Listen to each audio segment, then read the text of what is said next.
All right, welcome back. So I got 15 drivers on the board here. I got 5 that have impressed me this year, 5 that have been just okay, and then 5 guys that are a little bit below at least my expectations. And if I would have to say that, then they're probably a little bit below what they were expecting to do this year as well. Now, this is in no way dogging anybody. I'm in the business of creating content here on YouTube, and I feel like this is a pretty interesting thing to look at here. The guys' stats, and just kind of comparing them to what I had them doing this year.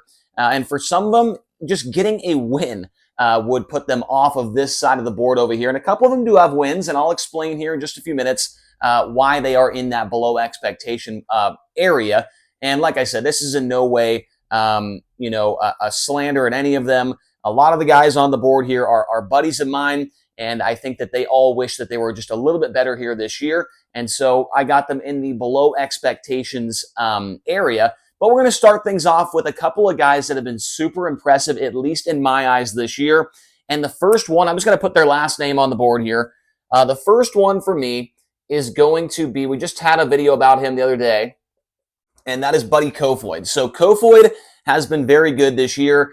Things started off a little bit slow for him with the Outlaws, but here recently he has been the best driver on the Outlaw Tour, and he's been winning a lot. So 63 races this year total between the Outlaws, High Limit, all of his races. 5 wins, 26 top 5s, 48 top 10s, and $348,605 in earnings. And he's currently 5th in the Outlaw point standings, just 6 behind 4th. So I feel like it's been a pretty good year for Buddy Kofoid when a lot of people thought that he might struggle out there on the Outlaw Tour for the first time. And he's been impressive, at least to me. Now, the second guy that's been impressive to me, we've talked about him a lot here on this channel as well, and he's had a couple of victories. It's Emerson Axam. So Axam with 56 starts this year, 2 wins, 16 top 5s, 25, top 5s, 25 top 10s, and $125,905 in earnings. Now, the 2 wins are really not what I'm, looking at here. He won with the Maverick Series at Lincoln Park. I honestly couldn't remember where the other win came from for him. Maybe it was the midget race, and they had that on Sprint Car Ratings. But, he's had podium finishes this year with the Outlaws. He's had some good runs with High Limit. He made the Knoxville Nationals and the Kings Royal in his first ever attempt, which in my opinion is extremely impressive for a guy that is his first year of 410 Sprint Car Racing.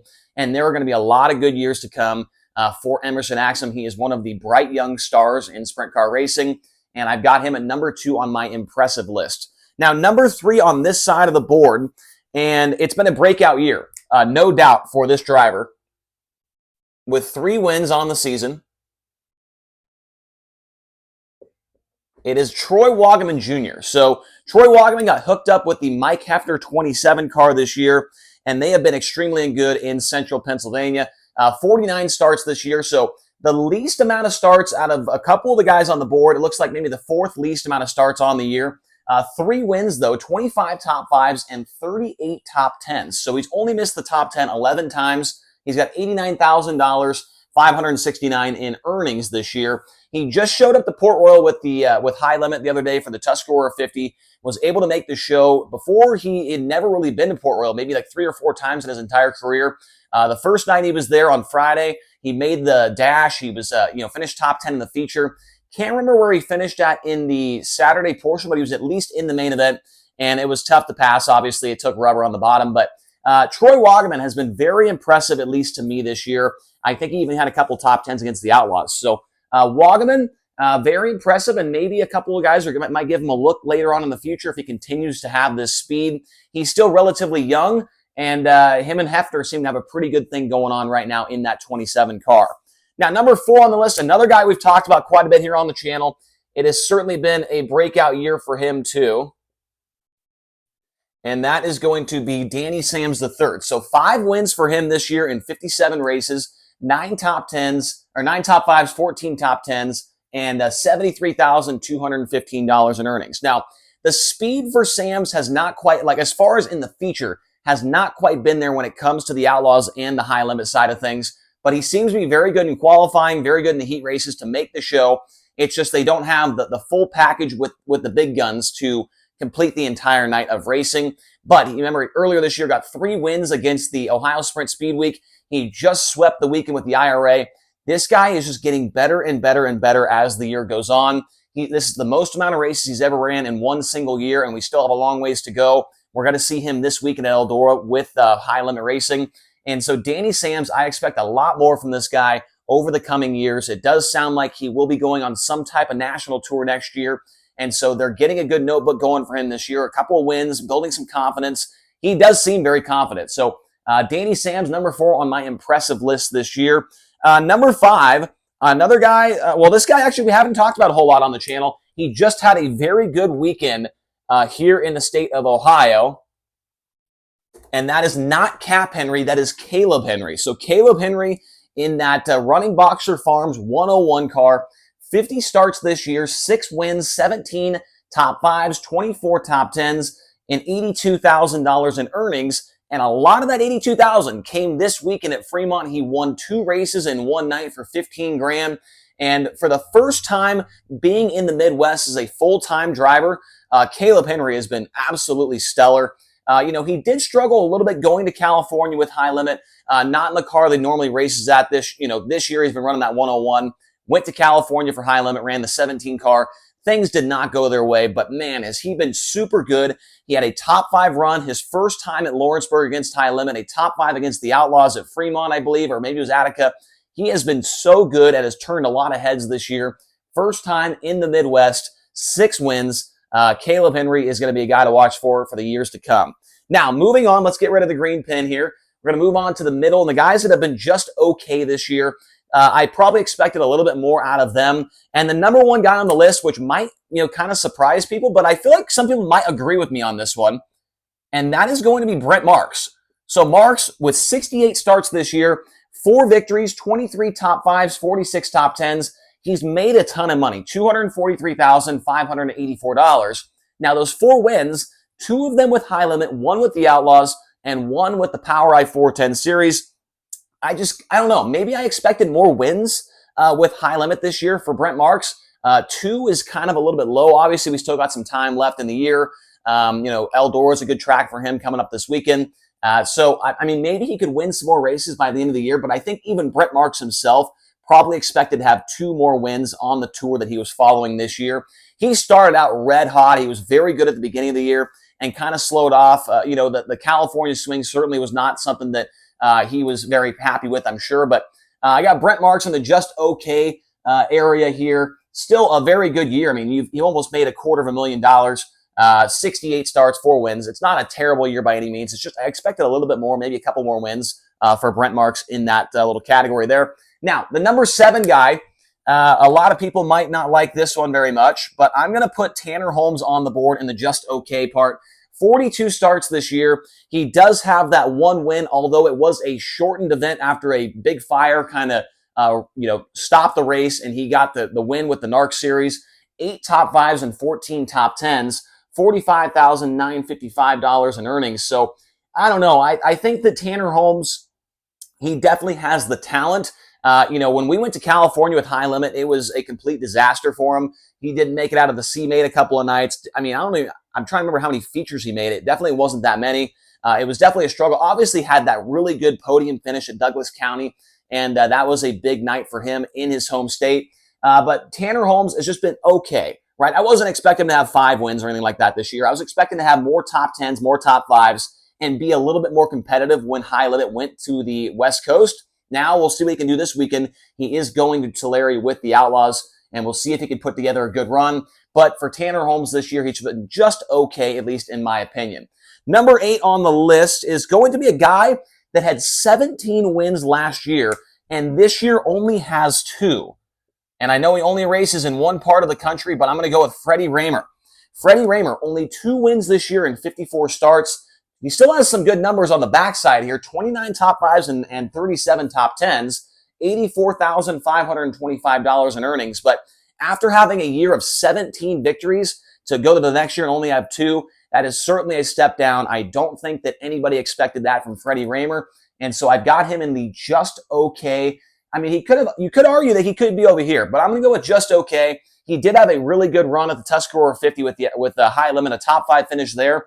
But as we mentioned, it was rubber down around the bottom, so who knows what would have happened if it was normal Port Royal. But still, I'm going to go with just okay for Freddy Rmer. Only 2 wins after having 17 is certainly not what he was hoping for. Now, number 9 on the list, and you could argue that this guy should be over here on the other side as well. It's going to be Zeb Wise. So Zeb Wise with 44 starts this year. He only has 1 win that came during the Dirt Cup at Skagit. 9 top 5s, 23 top 10s, $101,940 in earnings. I don't know. I think a lot of people had a lot of high expectations for Zeb Wise this year. Being the defending All-Star Circuit of Champions titleist, has not gotten a win against High Limit, has a couple of podiums, I think maybe 1 or 2 throughout the year. But I feel like they've gotten better as the year has gone on. But the beginning of the year, things he started out really good, actually. He started out at East Bay on the podium, got that podium at Outlaw Speedway as well, led some laps there, but the consistency has not been there at all for this team. They seem to be very good at tracks that they were already good at, but when they go to some new places, they certainly struggled a little bit there. So I'm going to go with Zeb Wise at number 9 on the just okay.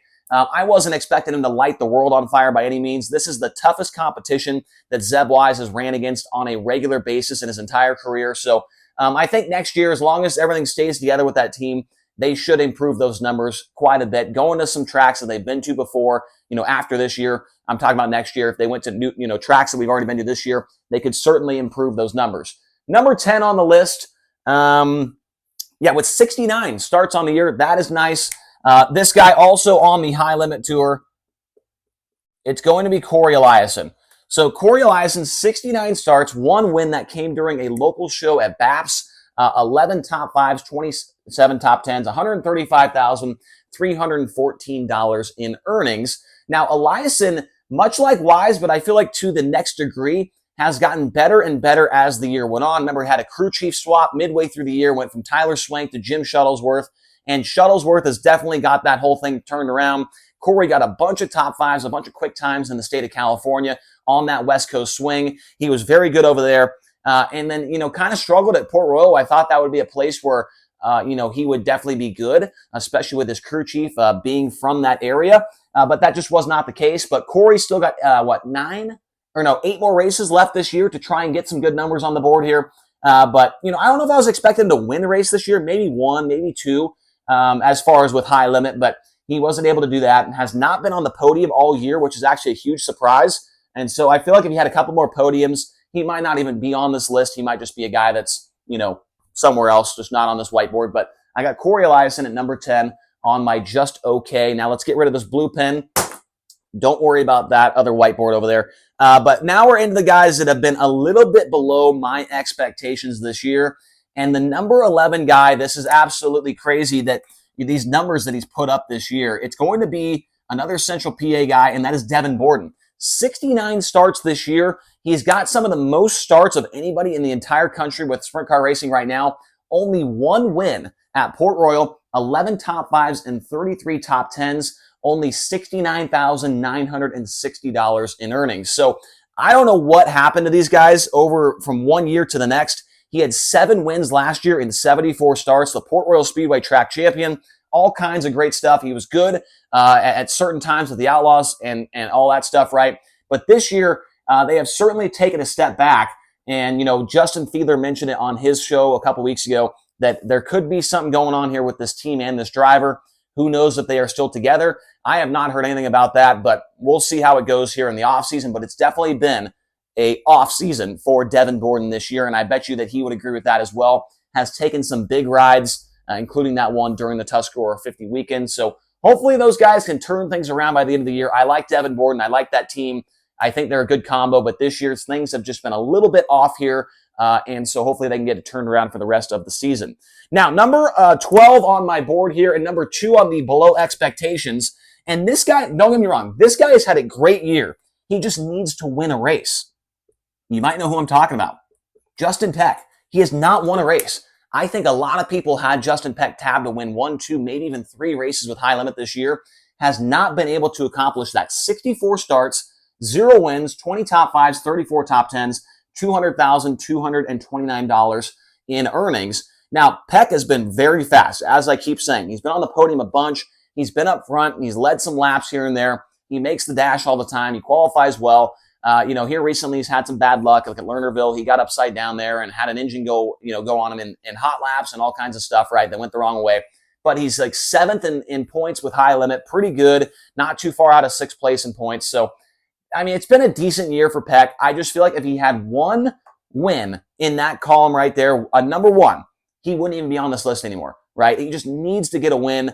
And I think he was expecting to get a win. That team was expecting to get a win. And they've been close, right? They've been right there in the thick of things for a bunch of wins, just have not been able to completely seal the deal. So Peck, I don't want to have him on this list. If he had one win, he'd be not even close to being in the below expectations. Now, number 13, and this is one that I feel like has to be on here.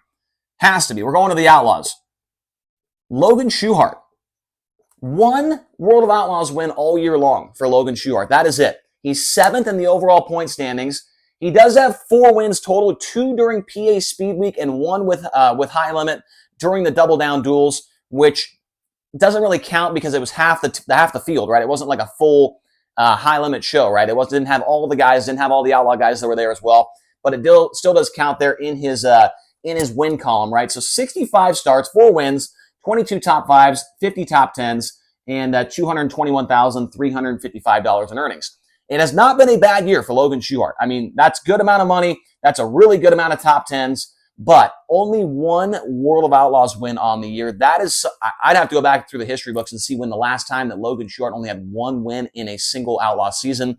It's had to be at least 4 or 5 years, I would think, for him. So definitely below expectations for Logan Shuart this year.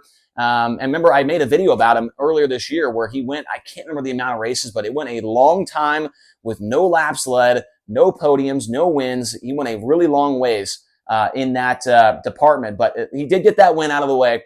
But I was expecting maybe 3, 4, 5 wins this year for him, but just wasn't able to make it happen. Now, number 14, back to high limit. And this guy is kind of in the same boat as Justin Peck. And it's Spencer Basin. He needs to get a win. He needs to win a race. 66 starts this year, no wins, 11 top 5s, 28 top 10s, $140,484 in earnings. And they have been, it's like a roller coaster ride with these guys when it comes to the results. They're all over the place. But when they are on, I mean, they are in the top 5. It was top 5 at Lernerville on the Commonwealth Clash. You got passed on the last corner by Tanner Thorson. And finish in the 5th spot, right? So these guys show that they have the speed. They can get it done. They can get up there and run up front. We saw them on the podium at Kokomo, on the podium at Southern Oklahoma Speedway with high limit. And, I mean, they are a good team, right? They're a fast car. They're a fast team. Spencer Basin, we know he's a more than capable driver. It's just shocking to me that he has not gotten a single win this year. Very, very similar to what Justin Peck is doing right now. Their numbers are a little bit different. Basin's numbers are a little bit lower than Peck's, but yeah, I don't know. I think that Spencer should have had a win by now, and that's the only reason that he's on the below expectations line. I think if he had that win, we wouldn't even be talking about him right now, to be honest with you. So I got him at number 14. And our final driver on this list here for below expectations and on this board is a guy that had a really good weekend with high limit. But if you look at his numbers, it has been a tough year. Oh, let me not spell his name wrong. And it's Sil Lynch. Sil Lynch only has 5 top 5s the entire season and 8 top 10s. Only $80,000 in earnings. And 2 of those top 5s came this last weekend. He finished 2nd both nights at the Lernerville Speedway. One of his other top 5s came at the Lucas Oil Speedway with high limit as well. So no wins for Sil Lynch and only 8 top 10 finishes in 41 starts. Now, it's crazy to think to have him on the board after a weekend that he just had where he was 2nd both nights during a big weekend at the Commonwealth Clash, more than 40 cars both nights. He was very, very good there, and I don't want to take anything away from him, right? I think that Sil Lynch was expected to get a win this year, not with high limit or with the Outlaws, right? But like with fast or, in Central PA or whatever, right? Somewhere he was going to get a win. Last year he had a couple wins, but this year has not been able to do so. His best finish 2nd 3 or 4 times. And so I got to have Sil Lynch on the board due to these 2 numbers right here. 5 top 5s, 8 top 10s. That's it. That just seems a little bit low. But I think Sil Lynch is going to be a guy that is thinking about doing a national tour next year. And I think that if he had more crew guys, right? If he wasn't one of the only guys on the team that had to make setup calls, clean the car, maintenance the car, he would have a whole lot less to worry about in his head, and he'd be able to, worry about driving the car more than having to work on it and fix it and all that stuff, right? So Sil Lynch is a capable driver. We're going to see him this weekend at Eldora. Hopefully he has a great weekend, but I've got to have him at number 15 due to the numbers on the board here. So yeah, that's my list. Now I want to hear from you guys in the comment section below. I want to hear, who do you have that is one guy that's been impressive with you this year, one that has been just okay, and one that has been below expectations? Let me know down in the comment section below. Also hit the like button, hit subscribe, and we'll talk to you guys again here very soon on the channel. Tomorrow we'll come out with the Eldora Speedway 4 Crown Nationals race preview for High Limit Racing. Going to be a great weekend over there at Eldora. So thank you guys so much for watching, and we'll talk to you again soon.